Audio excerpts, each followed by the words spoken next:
안녕하세요. 스라 정보사연입니다. 상쾌한 아침 맞이하셨나요? 바쁜 하루를 시작하기 전 잠시 마음을 가다듬는 이 시간이 우리 시청자분들께는 묵은 때를 시원하게 빼주는 세탁소의 강력한 스팀처럼 개운하고 평온한 위로가 되기를 바랍니다. 여러분, 만약 당신이 평생을 바쳐 닦아온 숫자의 감각을 누군가 기름 냄새 나는 노인의 헛소리라 비웃으며 짓밟는다면 어떤 기분이 드실 것 같나요? 오늘 사연은 동네 어귀에서 작은 세탁소를 운영하는 한 노인과 그를 숫자도 모르는 까막눈이라 무시하며 자신의 추악한 비리를 감추려던 오만한 프랜차이즈 대표의 이야기입니다.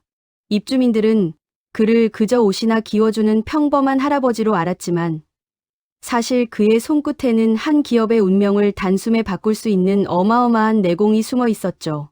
그런데 어느 날 이 대표가 노인의 수선 장구를 더러운 쓰레기라며 세탁기 속에 던져버리는 사건이 발생합니다. 그는 왜 그토록 노인의 낡은 기록을 가볍게 여겼을까요? 그리고 불과 1시간 뒤, 이 오만한 대표가 본인이 직접 작성해서 국세청에 보낸 어떤 서류 때문에 사색이 되어 노인의 발등을 붙잡고 빌기 시작한 진짜 이유는 무엇이었을까요? 숫자로 세상을 속이려던 자가 자신이 만든 숫자의 늪에 빠져 처참하게 몰락하는 과정. 그 소름 돋는 지능적 복수극. 지금 바로 시작합니다. 하얀 수증기가 피어오르는 세탁소의 아침은 언제나 간 마른 빨래에서 나는 그 풋풋하고 포근한 냄새로 시작되곤 합니다. 가만히 눈을 감고 이 냄새를 맡고 있노라면 아궁이에 불을 지피고 가마솥에 빨래를 푹푹 삶아내시던 어머니의 굽은 등허리가 떠오르곤 하지요. 참으로 가난했지만 마음만은 언제나 보름달처럼 풍성했던 우리들의 고향. 그 시절의 골목길에는 저녁 짓는 냄새와 함께 흙먼지 묻은 아이들의 웃음소리가 가득했습니다. 부모님들은 당신들의 입에 들어가는 밥술보다 자식들 입에 들어가는 것만 보아도 배가 부르다 하셨지요. 까슬까슬하게 풀을 먹인 하얀 광목천 이불을 덮어주시며 거친 손으로 제 머리를 쓰다듬어 주시던 그 따뜻한 온기가 오늘따라 유독 사무치게 그립습니다. 세월은 흐르고 흘러 그 시절 코올리개였던 저는 어느덧 은빛 머리카락에 기름 냄새 묻은 앙치마를 두른 이른의 세탁소 노인네가 되었습니다. 10년이라는 세월 동안 이 조용한 동네에서 사람들의 묻은 때를 지워내며 저 또한 제 인생에 남은 얼룩들을 조용히 씻어내고 있는지도 모르겠습니다. 동네 사람들은 저를 그저 사람 좋은 웃음을 짓는 평범한 할아버지로 알지만 사람의 삶이란 겉으로 보이는 주름만으로는 다 알 수 없는 깊은 골짜기를 품고 있는 법이지요. 사람들은 제 굽은 어깨를 보며 노년의 무기력함을 떠올릴지 모르지만 사실 제게는 꽤나 치열했던 지난날이 있습니다. 은퇴하기 전까지 30년이 넘는 세월 동안 저는 국세청에서 기업 세무 조사를 담당했던 이른바 칼잡이였습니다. 숫자 속에 숨겨진 인간의 끝없는 탐욕을 추적하고 검은 돈의 흐름을 베어내며 살아온 매서운 시절이었지요. 그때의 저는 피도 눈물도 없는 사람처럼 참으로 모질고 단호하게 살았습니다. 그래야만 했으니까요. 하지만 퇴직 후 찾아온 중년의 시간은 제게 전혀 다른 세상의 문을 열어주었습니다. 어깨를 짓누르던 무거운 책임을 내려놓고 나니 불현듯 텅 빈 방 안에 홀로 남겨진 듯한 지독한 고독이 밀려오더군요. 명함 한 장이 사라진 자리에 남은 것은 그저 나이 들고 쇠약해져가는 쓸쓸한 사내 하나뿐이었습니다. 그러나 그 고독을 온전히 마주하고 받아들이기로 했을 때 비로소 이 작은 세탁소가 제게 다가왔습니다. 누군가의 땀 냄새가 벤옷을 깨끗이 빨아 다림질하는 이 단순한 노동이 텅 빈 제 마음을 얼마나 따뜻하게 채워주었는지 모릅니다. 잘 다려진 옷을 입고 환하게 웃으며 문을 나서는 사람들의 뒷모습을 볼 때면 비로소 제 삶도 구김살 없이 쫙 펴지는 듯한 위안을 얻곤 했습니다. 중년의 고독은 피해야 할 적이 아니라 이처럼 나침반을 고쳐쥐고 내 안의 평화를 찾아가는 고마운 길잡이였던 셈입니다. 그런 제 평온한 일상에 언제부터인가 날 선 돌멩이 하나가 날아들기 시작했습니다. 최근 근처에 번듯하게 사옥을 올린 유명 프랜차이즈 본사의 젊은 대표 정 씨였지요. 이제 겨우 30 남짓 되었을까요? 세상의 모든 부와 권력을 단숨에 거머쥔 듯 그의 걸음걸이와 말투에는 오만함이 가득했습니다. 세탁소 노인네가 뭘 아냐, 옷이나 제때 배달해라. 그는 저를 향해 수시로 뾰족한 말들을 쏟아냈습니다. 그럴 때마다 저는 가만히 그 젊은 얼굴을 바라보곤 했습니다. 우리네 부모들이 다치고 깨지면서도 자식 하나만큼은 번듯하게 키워보겠다고 헌신했던 세월. 그 희생 덕분에 풍족하게 자라난 요즘의 젊은이들을 보면 한편으로는 대견하면서도 또 한편으로는 가슴 한구석이 아려올 때가 있습니다. 속도가 전부인 세상에서 남을 밟고 올라서는 것을 성공이라 믿는 그 조급함이 참으로 안타까웠기 때문입니다. 자식 이기는 부모 없다고 저는 그저 철없는 막내 아들의 투정을 받아주는 심정으로 묵묵히 고개를 끄덕이곤 했습니다. 제가 겪어온 세월은 그런 얕은 가시돋친 말들에 흔들리기엔 너무나 깊고 넓은 강물이 되어 있었으니까요. 하지만 참을 수 없는 순간은 뜻하지 않은 곳에서 찾아왔습니다. 제게는 10년 동안 세탁물을 분류하고 꼼꼼히 기록해온 낡은 수선 장부가 하나 있었습니다. 손때가 새까맣게 묻고 가장자리가 다해진 그 공책은 제게 단순한 장부 이상의 의미를 지닌 물건이었습니다. 10원짜리 하나까지 가계부에 꼼꼼히 적어 내려가며 우리 가족의 보금자리를 알뜰살뜰 지켜주었던, 지금은 먼저 하늘나라로 떠난 제 아내의 낡은 가계부와 참 많이도 닮아 있었거든요. 그 장부를 볼 때면 곁에서 함께 늙어가던 친구들의 얼굴도 저를 믿고 옷을 맡겨준 동네 이웃들의 따뜻한 정식도 고스란히 떠오르곤 했습니다. 그런데 그 젊은 정 대표는 그 소중한 장부를 그저 지저분한 낙서장 취급을 하더군요. 급기야 어느 날은 화를 참지 못하고 제 손때 묻은 장부를 빼앗아 가동 중인 세탁기 속으로 던져버리고 말았습니다. 거품 속으로 푹 젖어 들어가며 번져가는 잉크 자국을 보며 제 가슴 한구석도 철렁 내려앉았습니다. 나이가 들면 마음이 둥그러진다지만 소중한 추억과 정이 짓밟힐 때는 묵은 슬픔이 분노가 되어 치밀어 오르기도 합니다.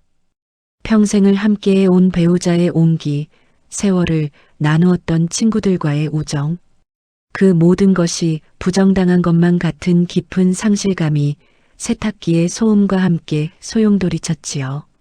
하지만 저는 애써 흔들리는 마음을 다잡았습니다. 진정한 어른의 태도란 감정의 파도를 겉으로 드러내지 않고 그 속에서 고요한 방향을 찾는 것이니까요. 그러던 어느 날이었습니다. 정 대표가 거드름을 피우며 맡기고 간 수백만 원짜리 명품 코트의 안감을 정성스레 손질하던 중이었지요. 툭 하고 바닥에 작은 종이 조각 하나가 떨어졌습니다. 그가 무심코 흘린 메모지였습니다. 나이가 들면서 눈도 침침해지고 비 오는 날이면 삭신이 쑤셔오는 것은 피할 수 없는 자연의 섭리입니다. 젊은 시절에 그 펄펄 끓던 기운은 잦아들었지요. 하지만 여러분, 30년간 뼈에 새겨진 본능마저 늙어버리는 것은 결코 아니더군요. 바닥에 떨어진 그 작은 메모 조각에 빼곡히 적힌 숫자들을 보는 순간 침침했던 제 눈앞이 번쩍하고 맑아졌습니다. 그것은 단순한 낙서가 아니었습니다. 가짜 가맹점들을 동원해 수익을 숨기고 세금을 빼돌린 이른바 이중 장부의 핵심 로직이 담긴 치명적인 꼬리표였습니다. 은퇴 후 다 비우고 살겠노라. 더 이상 속세의 욕심이나 정의감에 얽매이지 않고 바람처럼 살겠노라 다짐했건만 평생을 부정한 돈의 흐름을 쫓던 늙은 사냥꾼의 심장 박동이 다시금 요동치기 시작했습니다.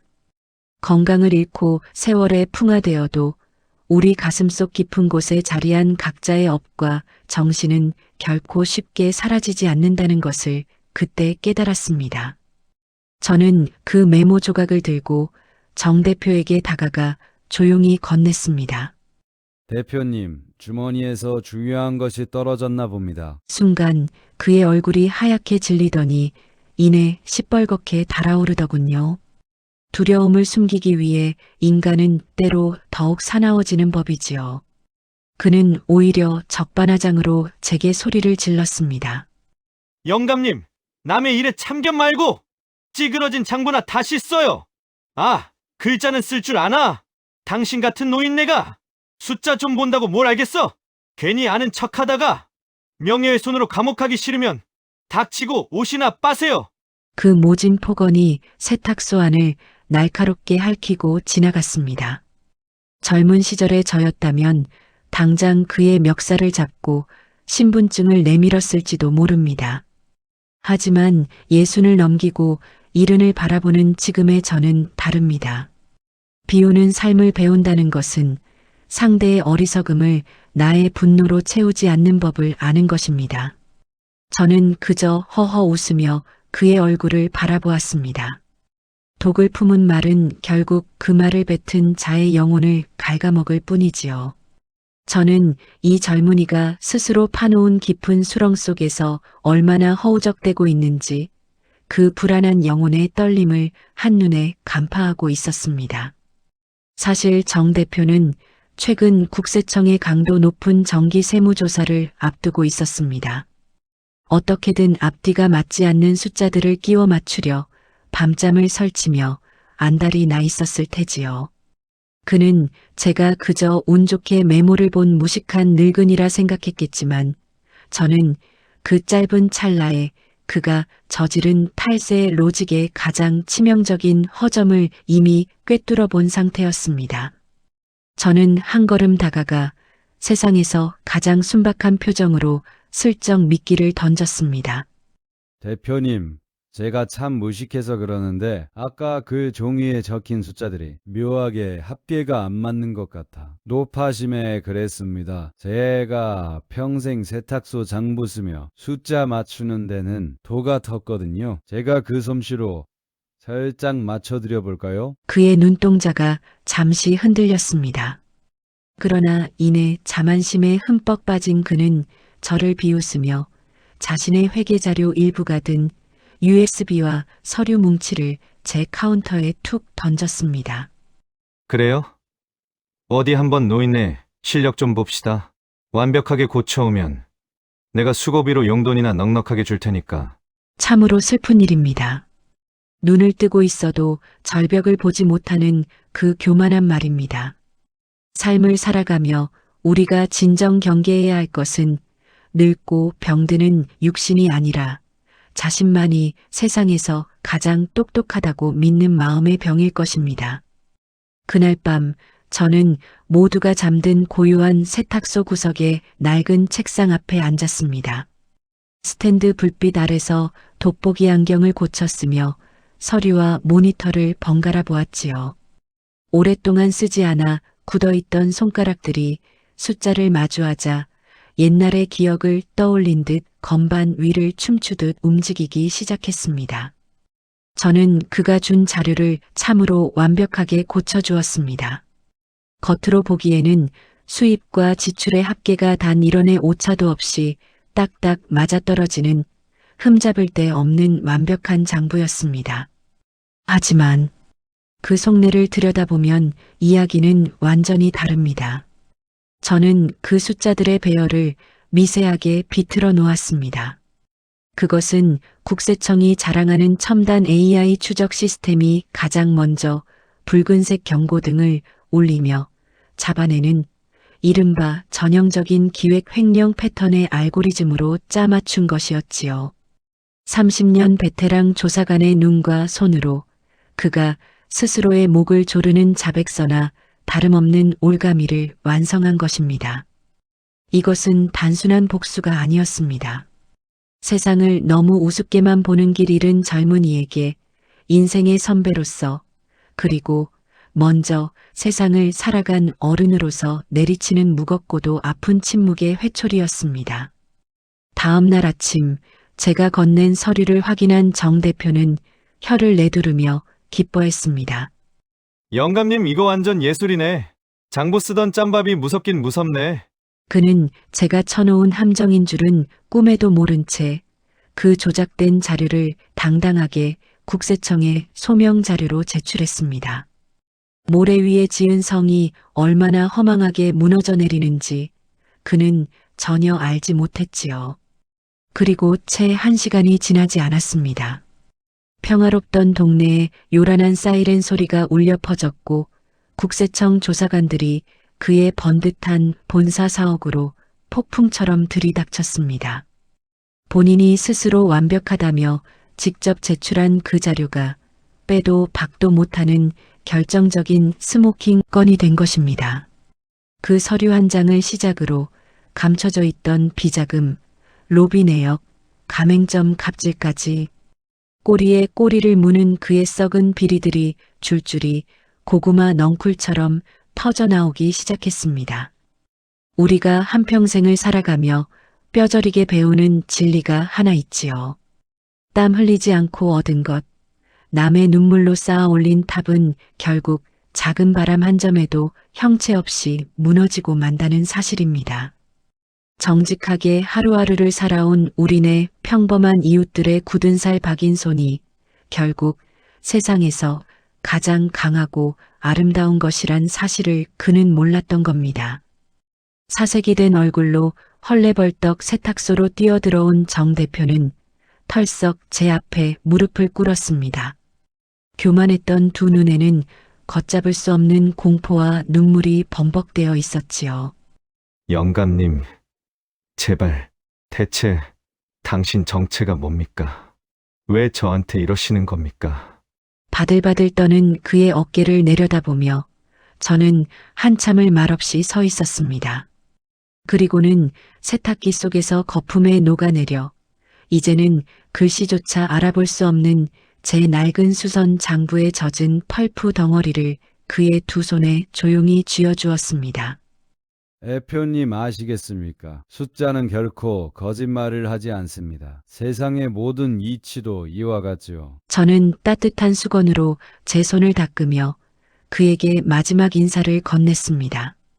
사람의 근본을 세탁기에 돌려 새 사람으로 만들 수는 없겠지만 당신처럼 교만에 빠져 길을 잃은 사람의 더러운 돈만큼은 내 솜씨로 아주 뽀얗게 털어내줄 수 있지요. 창밖으로는 어느새 붉은 노을이 세탁소 안을 따스하게 물들이고 있었습니다. 내일이 오면 저는 또다시 이 작은 공간에서 김이 모락모락 나는 다리미를 들고 누군가의 삶의 구김살을 펴고 있을 것입니다. 화려하지 않아도 좋습니다. 사랑하는 가족을 가슴에 품고 오랜 친구들과 소주 한 잔에 웃음 지으며 그저 오늘 하루도 무탈하게 비워내는 이 소박한 삶이 저는 참으로 좋습니다. 여러분들의 남은 날들 위에도 이렇게 따스하고 구김살 없는 평안한 노을이 함께 하시기를 낡은 세탁소 노인이 조용히 두 손 모아 기도해 봅니다.